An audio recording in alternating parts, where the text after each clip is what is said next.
this is part 2 of the worksheet. In this one we're going to look at numbers 3 and 4. And both of these are problems involving the motion of a car, but they're both fairly straightforward problems. Okay, number 3 says a physics student car was stuck in the mud.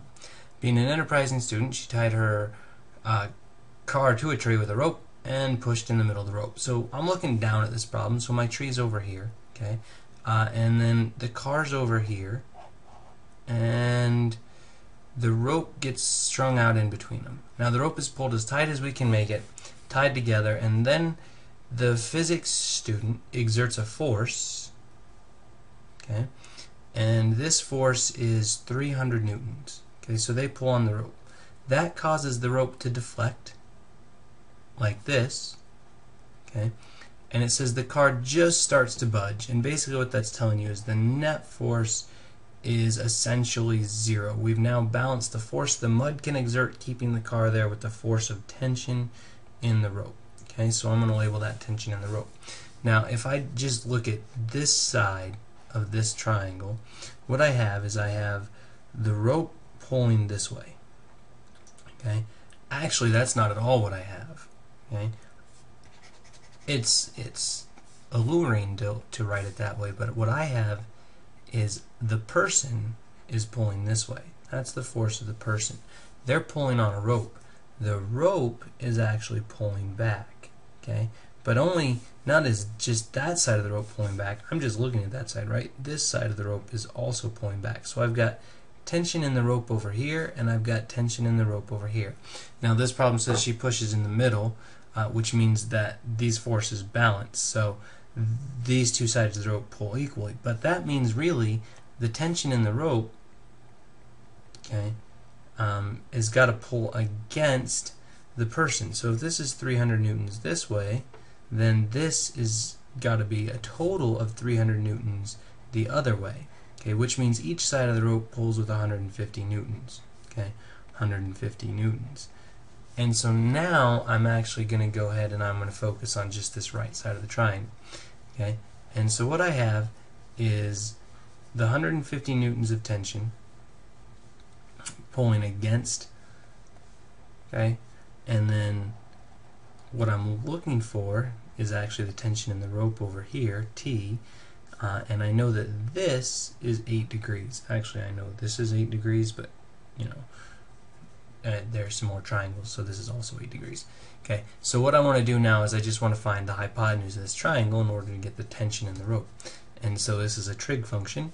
This is the opposite side of the angle, so I know that the sine is what I want. Sine of 8 degrees is equal to the opposite side, which is 150, divided by the hypotenuse, which is t. If I multiply both sides by t and divide both sides by sine of 8, I get t equals 150 divided by the sine of 8 degrees, and that is equal to about 1077 or so newtons.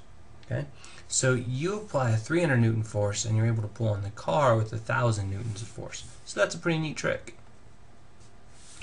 Alright, number 4. A pair of fuzzy dice is hanging by a string from your rearview mirror. While you're accelerating from a stoplight to 28 meters per second in 6 seconds, what angle does the string make with vertical? Okay, I kind of want to look at this in two cases. The first case I want to look at is when the fuzzy dice are just hanging straight down, when there's no acceleration, right? So here the net force in x is equal to 0 because the car is not moving and it's not accelerating, and the net force in y is equal to 0 because as the dice move up or down, they don't, because gravity, the force due to gravity, is exactly balanced by the tension in the string. Okay? So these two forces cancel. Now this isn't really part of our problem at all. I just want to bring it up because what happens is when we go to the second part, the dice are actually going to be accelerated forward. Now I want you to think about it. When you're in a car and you accelerate forward, you feel like you're pushed backwards. It's actually because the seat is pushing forwards into you. Okay? And so when you accelerate in the car, the dice are going to swing backwards a little bit. Now we haven't changed anything in the y direction. Okay? So gravity still pulls down, force due to gravity, and the rope still has to pull up. The difference is now the rope's not only pulling up, it's also pulling forward. That's how it's going to get the acceleration of the dice to be forward, right? So this is still the tension in the rope. However, okay, now when we come down here to write our equations, the net force in y is still equal to 0, but the net force in x is not equal to 0 because these dice are being accelerated forward by this tension in the string. Okay, and so what we need to do is really kind of find our components here. And so over here I have the vertical tension, so Fty, okay, but I also have this horizontal tension, Ftx. That tension is actually what's responsible for accelerating the dice forward. Okay, and so the net force in x is not equal to 0. There's actually an acceleration in x. And what we want to do is we want to find the angle that is right here. We want to find the angle between the string and vertical. Okay, which means we can get there, but we got to be able to think our way through this problem. Okay, in x it's not 0 because there's an acceleration, so we want to find that acceleration. Well, we know the initial velocity, it's at rest. We know the final velocity is 28 meters per second, and we know it takes 6 seconds in order to change. So we can get our acceleration. Acceleration is change in velocity over time, v equals v naught plus at. So this is equal to 28 divided by 6, which equals 4.6666666 seconds, right? So 4.67 seconds. That's the acceleration.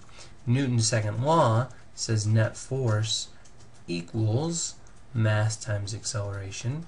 And so I'm going to have, well, the net force in x is just ma, right? It's the tension, though, in the x triangle.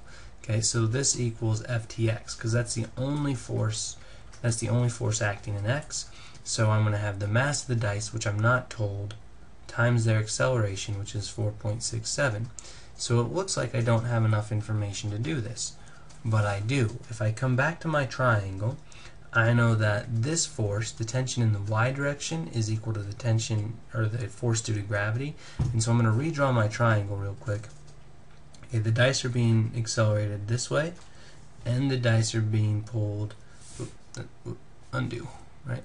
The dice are being pulled up, right, by the tension in the y direction, and the dice are being pulled left by the tension in the x direction, and that gets us the net force, which is this direction, and we basically just want the angle of that.